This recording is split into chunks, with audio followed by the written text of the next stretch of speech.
2000 വർഷം 20ഓളം നൂറ്റാണ്ട് ഇവിടെ നിലനിന്നിട്ടുള്ള ഭരണവ്യവസ്ഥകൾ പോയിട്ടാണ് നമ്മൾ ജനാധിപത്യത്തിലേക്ക് വന്നത്. അപ്പോൾ ജനാധിപത്യത്തിൻ്റെ ആയുസ് വളരെ കുറവാണ്. ഇപ്പോൾ ഒരു ബാലാരിഷ്ടതകൾ മാറി ജനാധിപത്യം പുഷ്ടിപ്പെടുകയേ ഉള്ളൂ. അതിനിടയിൽ 2 ദൗർബല്യങ്ങൾ നമ്മൾ കണ്ടുകൊണ്ടിരിക്കുകയാണ്. ഒന്ന്, സുപ്രീം കോടതി ഇപ്പോൾ പറഞ്ഞു, ഗവർണറും മുഖ്യമന്ത്രിയും അല്ലെങ്കിൽ മന്ത്രിസഭയിൽ 2 അധികാര കേന്ദ്രം ആവശ്യമില്ല, ഒരെണ്ണം മതി.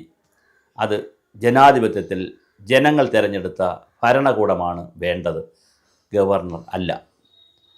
അതുപോലെ പ്രസിഡന്റ് രാജ്യത്താവുമ്പോൾ പ്രസിഡന്റ് അല്ല, രാജ്യത്ത് തിരഞ്ഞെടുക്കപ്പെട്ട പാർലമെൻറ്റിൻ്റെ ഇരുസഭകളുമാണ്, ലോകസഭയും രാജ്യസഭയും ഒക്കെയാണ്, പാർലമെൻറ്റും മന്ത്രിസഭയുമാണ് പ്രധാനം. അത് ഇന്ത്യൻ ഭരണഘടന വ്യാഖ്യാനിച്ചുകൊണ്ട് ഭരണഘടനാ ബെഞ്ച് ജസ്റ്റിസ് ഗവായിയുടെ നേതൃത്വത്തിലുള്ള ഭരണഘടനാ ബെഞ്ച് അത് അസന്നിഗ്ധമായി പറഞ്ഞു, അത് കൈയടിക്കേണ്ട കാര്യമാണ്. എന്നാൽ കോടതികൾ ക്രിസ്റ്റൽ ക്ലിയറായി കാര്യങ്ങൾ പറയാതെ ചില കൺഫ്യൂഷൻസ്, ചിന്തിക്കാനും പറയാനും കഴിയുന്ന ചില കൺഫ്യൂഷൻസ് കോടതി വിധിയിലില്ലേ എന്ന് തോന്നും.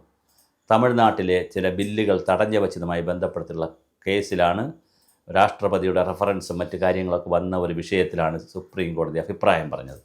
സുപ്രീം കോടതി പറഞ്ഞിരിക്കുന്നു, സമയപരിധി നിശ്ചയിക്കാൻ കഴിയില്ല. അപ്പോൾ ഗവർണർക്കോ പ്രസിഡൻറ്റിനോ ഒരു ബില്ല് അയച്ചാൽ അല്ലെങ്കിൽ ഒരു വിഷയം അയച്ചാൽ ഇത്ര ദിവസത്തിനകത്ത് അത് തീർപ്പാക്കി തരണമെന്ന് പറയാൻ കോടതിക്ക് കഴിയില്ല. അതേ കോടതി തന്നെ പറയുന്നു, വല്ലാതെ വച്ച് നീട്ടിയാൽ ഞങ്ങൾ ഇടപെടും. അപ്പോൾ ഈ വല്ലാതെ വച്ച് നീട്ടാതെ എത്ര സമയപരിധിക്കുള്ളിൽ അയക്കണമെന്ന് കോടതി എന്തേ പറയാത്തത്?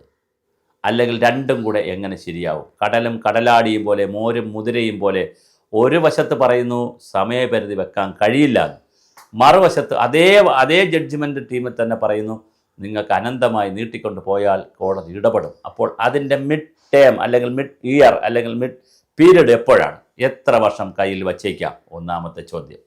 രണ്ടാമത് പറഞ്ഞിരിക്കുന്നത് ഒരു രണ്ടാം ഭരണ വ്യവസ്ഥ ആവശ്യമില്ല, 2 ഭരണകൂടങ്ങളുടെ ആവശ്യമില്ല, അല്ലെങ്കിൽ 2 ഭരണവ്യവസ്ഥയുടെ ആവശ്യമില്ല, 1 മതി. പിന്നെ പറഞ്ഞിരിക്കുന്നത് അത് തിരഞ്ഞെടുക്കപ്പെടുന്ന ഗവൺമെൻറ്റാണ് വേണ്ടത്, അല്ല ഗവർണറല്ല. പിന്നെ പറഞ്ഞിരിക്കുന്ന പോയിൻ്റ്, ഗവർണറുടെ വിവേചനാധികാരം കുറവാണ്. നിങ്ങൾക്ക് കുറച്ച് കാലമൊക്കെ പഠിക്കാനെന്നൊക്കെ പറഞ്ഞ് ഫയൽ വെക്കാം, അല്ലെങ്കിൽ ബില്ലുകൾ വെക്കാം, പിന്നെ നിങ്ങൾ തിരിച്ചയക്കണം.